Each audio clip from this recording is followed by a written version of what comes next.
Hey everybody, and welcome back to the channel. I, of course, am Carl, back here with another episode of Vacuum Exposition. I do hope you are all enjoying the series I'm doing, the little Resto series for June. It is a really fun idea that I got, and it's been very interesting trying to find a project whilst my storage is still kind of in chaos right now.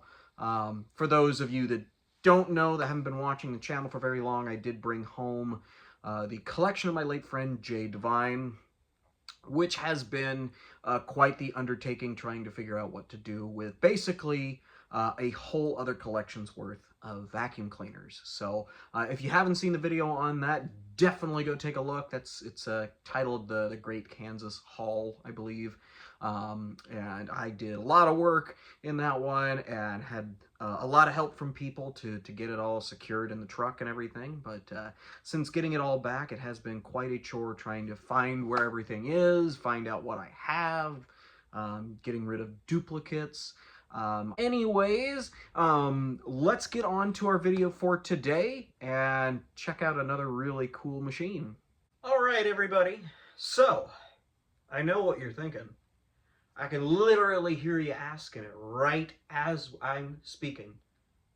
Carl, what is this? Carl, why did you say we're going to take a look at a special machine? And we have two. And I cannot fault you for thinking that. I really can't, because in all honesty, you're right. But you're not all the way right. Because, and I'll tell you what we are looking at here today. Now, what you see before you is not a factory-made vacuum cleaner, obviously. Part of it is, kind of. But this right here, what we're looking at, this is the jvac. And I know you're asking the next question, Carl, what is a jvac? And I'll tell you exactly what that is. Thank you for asking. I'm glad. I really like the questions, by the way.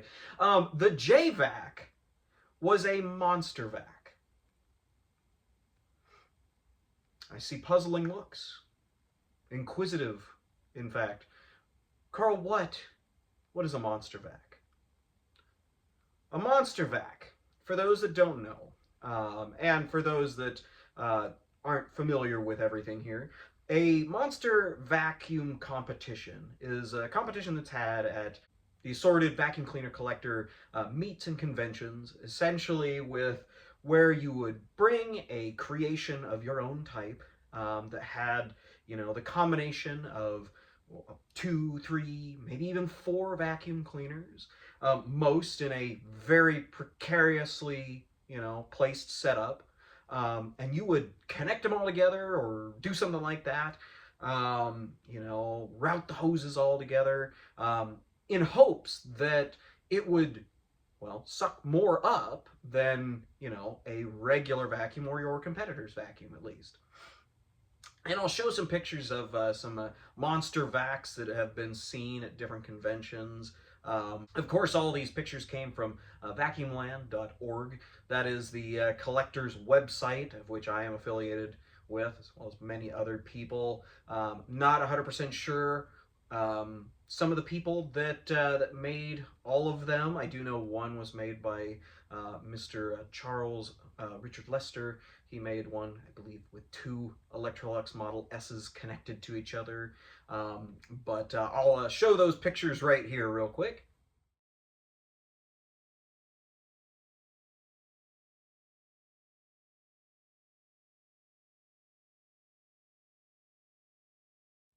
As you can see, some of these can be quite silly. A lot of them are, people take, an upright and then they route it to a canister or they route it to a shop vac or something like that. But it's all based on imagination. People take things that, possibly more common, and then they try to, like, well, basically have fun with it, That's what we're all in the game for here. And, it's not always about who has the most rare, the most expensive, the most new thing. Sometimes we just kind of want to kick back and look at something different. or make something, you know.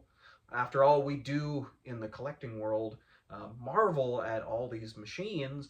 The best thing that we can do is, you know, well, try our hand at it, you know.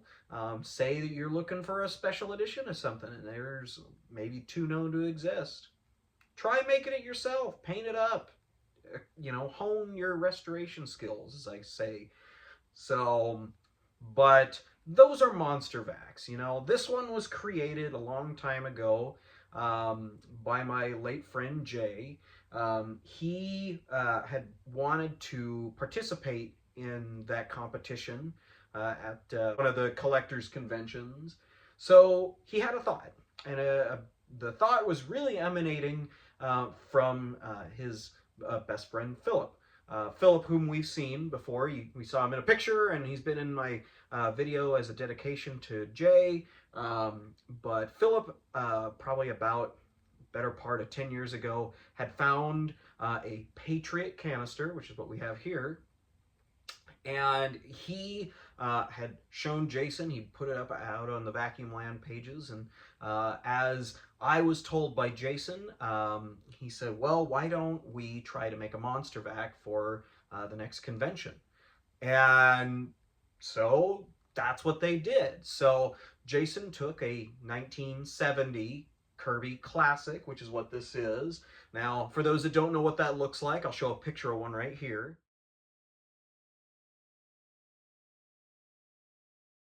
As you can see, it's quite different than what it is looking like now. And we'll get into those differences in a minute. But so what he did was he took that, he routed a hose and connected it to the hose of the Patriot that Philip had. And unfortunately, it only had one, well, test run before it ended up never being mated to the Patriot again. Essentially, what happens with these monster vacs, it's a problem that is, unfortunately we see a lot when you connect two vacuums together. Because they weren't engineered that way, what ends up happening is the two suction motor fans, well, when suction is diverted to another suction motor, it tends to lessen the amount of suction altogether. So I know that seems weird, but unfortunately that's what happens with vacuum cleaners. So basically, you know, he routed the hose to the hose of the Patriot, and with the already driven amount of air going into a hose that is still pulling air, essentially it was meeting and thus, you know, almost choking out the motor of the Patriot, but, you know, instead creating half as much suction rather than double the amount. And you may say, well, why would you do that then? Well, because it's fun, obviously. You know, we have so many of these vacuum cleaners sometimes, it's like, well, you know, aside from running them across the floor like they're supposed to, what else are we going to do? So we do stuff like this. Now, in terms of the history of these two machines, this was a Kirby Classic that Jay had found. I believe he was given it by somebody. May have even been Philip. I'm not sure exactly. Unfortunately, it's been so long. I think he built this back in 2012, so it's been 10, 12 years ago now. So unfortunately, I can't ask him as he has passed. But he got that, and then Philip found this Patriot, which Patriot vacuum cleaners, for those that don't know, is basically a super vac in terms of, you know, vacuum cleaners that you can buy today. Patriots were founded in 1989 by the Schottler Research and Engineering Company. Essentially, they were in the business to take a well-known design and perfect it, which is what most businesses try to do. But for Richard Schottler, as I believe that was his name, in 1989, he came out with what they called the Patriot High Performance System, which would eventually evolve into the hybrid performance system, essentially meaning that there was, you know, it could do multiple things. You had vacuum cleaner, but then it was also an air purifier, which this one does as well. But I say that it was an adaptation of a current design because this basic design where you had a motor right here, and you had your collection right here, and this top where the hose is connected to would flip up to expose the bag. Essentially, that was a design that was implemented back in, I believe it was the late 40s, early 50s, by the Interstate Engineering Company. They had the compact vacuum cleaners or the TriStar vacuum cleaners that used the same design. This essentially was just an adapted design, and I believe TriStar now stocks the Patriot vacuum cleaners, if I read my information right. But I'll show an ad for a brand new Patriot that you can get today that now has 6 wheels, as they modeled that after the Curiosity rover that's on Mars. So kind of an interesting little bit of history right here.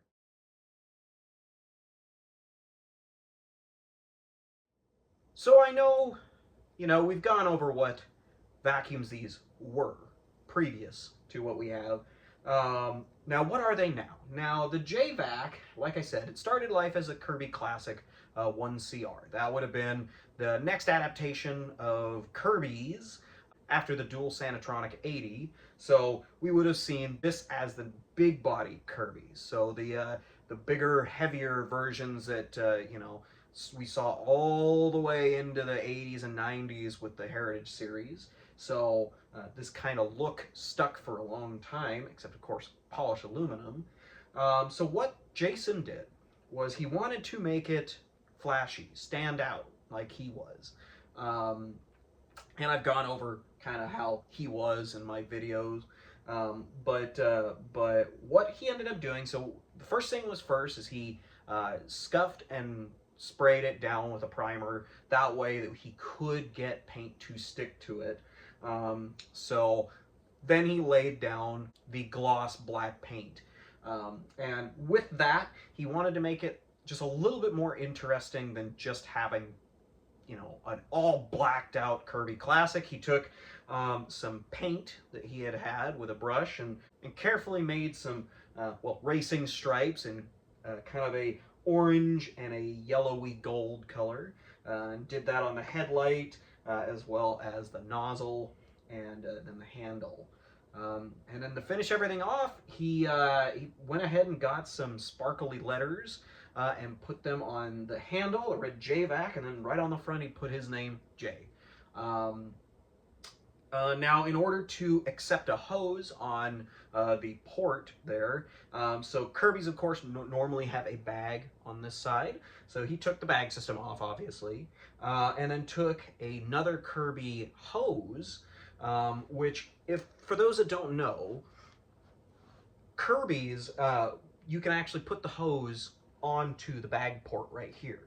So by doing that, you may essentially make a blower so that you can, they used it for their carpet cleaning blowgun thing to spray suds all over before you did carpet cleaning. You could also use it as a tire or balloon inflator, as well as other applications similar to that. So what he did is he took another Kirby hose, and essentially he took the hose, switched the ends, and then attached it to the receiving end right here. Now, the tape right here had to be redone, but he had just done some duct tape in order to seal it because unfortunately when he flipped the ends of the hose, it did leave quite a big gap, so air was getting through. So he sealed it all up, and then the other end of the hose could accept the end of the hose of the Patriot. So that's how he made it so that it would work functionally in order to vacuum with both machines at the same time. Now, while the machine was not in use, so that the hose that he had made wasn't just dragging on the ground, he also had made a little collar right here so that it would just hang on the collar when it wasn't in use. Now, what I had to do to this machine when I got it back here to Washington, so I wasn't quite sure what I was going to do with this when I got it back. Now, the Patriot canister, this is not Phillips' original one. Philip still has his, as far as I know.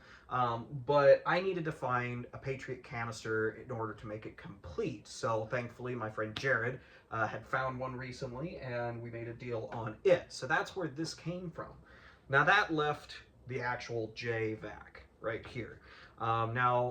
Jay had it displayed in his basement, and I'll kind of show a picture of it here. You can't really see it too well just because it is dark, and I had to take this from another video just because I really was having a hard time finding pictures of it. But here's where it was displayed in his basement.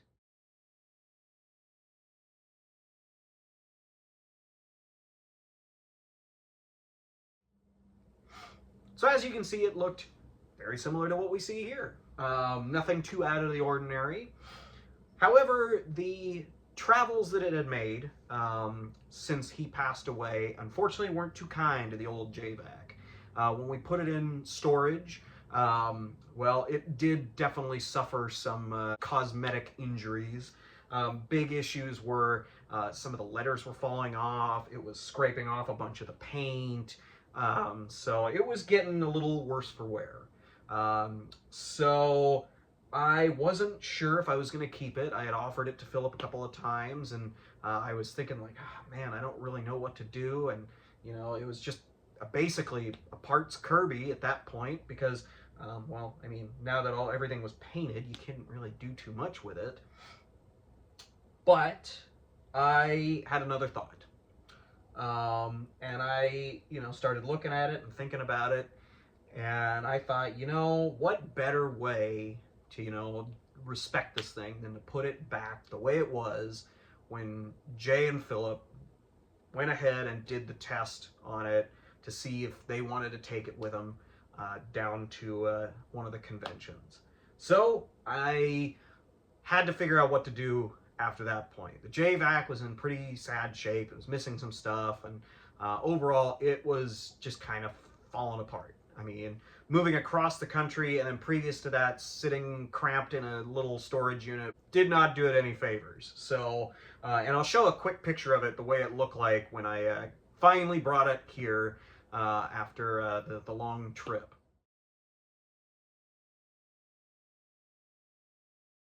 As you can see, it was missing a lot of letters, paint was missing in different places. Didn't look super different, but it didn't have a cord. It was basically, it just had been a display piece for so long. And so I got to work. I started getting out a little thing of paint and touching it all up and getting it back up to snuff so that it could once again take its former glory. I also went ahead and ordered some new letters because the letters that he had put on it, unfortunately, even though I looked everywhere, I could not find them. So I ordered some new letters, which are sticking on way better than the ones that he had used. So all the lettering looks really good. But overall, I think this thing came out really, really well. Now, like I said, I really didn't think that I would get into this project as much as I have. I did try to find pictures of them testing it, but unfortunately, I think that may have been something that was not necessarily televised or photographized in that way. So, but this is what I have. I did also have to make a new one of these little collars right here. The one that Jay had made, unfortunately, was on its last thread holding the hose up. So it was about to snap anyway, so I made a new one of those. Of course, I replaced the tape on the hose because it was not doing anything. And found a new cord for it. So it is all back up and ready to go. So I'm really, really happy with the way it came out. Of course, like I said, it will probably just stay as a display piece in my collection, just kind of a ode to my friend here. But either way, I'm really happy to have it back the way it was. So without further ado, we're going to get on to our run demo of the legendary jvac. Like I said, we are going to connect them all back up together and run it just like the way that they intended it to be ran. Of course, this is not only a tribute to Jay, but it's also a tribute to him and his friendship with Jason. This is a huge testament to the way those two got along. So I'm really happy to have this, back up. Of course, I hope Philip appreciates it as well. So let's see how this thing does, and we'll go from there. All right, everybody, we have the old jvac all hooked up and ready to rock. Got the hoses all plugged together. Both machines are plugged in and ready. For those that are also kind of wondering how this works, effectively it was basically a canister vacuum with a very large power nozzle. So, unfortunately, the wiring isn't the same as that. Normally, you would turn the canister on and would turn both it and the power nozzle on at the same time. But what we are going to do, essentially, is I am going to start by turning the canister on, and then turning the Kirby head on, and then we will do a couple passes across the floor. So let's get to it.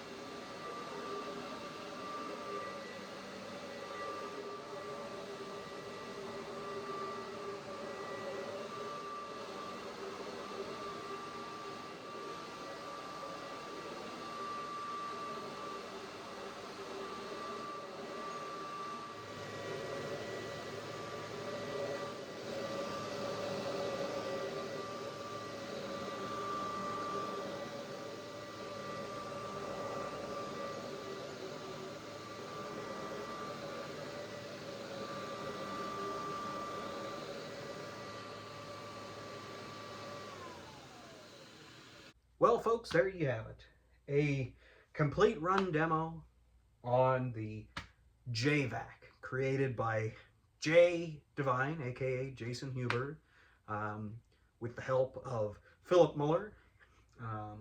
It was a really ambitious project, and I'm really, really glad to have been able to preserve it back to the way it was, as well as to be able to test it again. One thing that was kind of an interesting feeling when I fired this up for the first time. It had been so long since it had been fired up. I mean, even when Jay passed away, it hadn't been fired up in probably the better part of 7-8 years. So it was really just kind of an experimental project that they did, and it never actually competed. So I'm glad to have been able to breathe life into it, as well as to get the old Patriot vacuum to connect that too, just to kind of be able to run it in its completeness again. I know he would have loved to have seen this thing back together again, so it's really cool to be able to run it for you guys. So this concludes our little run demo for today. Well, everybody, I hope you enjoyed our vacuum exposition today on the legendary jvac. It has been a really fun project to put this thing back together and get it kind of looking good again. It wasn't without some trials, just trying to figure out how to do certain things, figuring out lettering, or even just figuring out how it worked, just because I wasn't quite sure how he had hooked it all up, or even ran it for that matter. It was a really fun project though, and it's definitely a good tribute to him, his ingenuity, as well as his restoration skills at what they were. I am very fortunate to be able to have it, and when I really wasn't sure what to do with this, I am really glad that I have it now, and am able to share it with you guys. And when I do have a little museum display, I will definitely have this, proudly displayed with maybe a photo of him or something like that, and just kind of show that he did really take pride in this kind of stuff. So, but it was a very fun restoration either way. Now, for those of you that have questions or comments, please feel free to drop them down below. Of course, don't forget to like, comment, and subscribe. It does help out the channel, especially if you hit that little bell icon, so that lets you know when I'm doing stuff. And especially if you're a fan of stuff like this, definitely let me know, because I'll definitely do more Resto Month type series, getting things out and, you know, breathing life into them again, or just giving them the good old spit shine treatment and getting them looking good again. So thank you all for watching. I hope you have a great rest of your weekend, and we will see you with another one next week. So have a great day.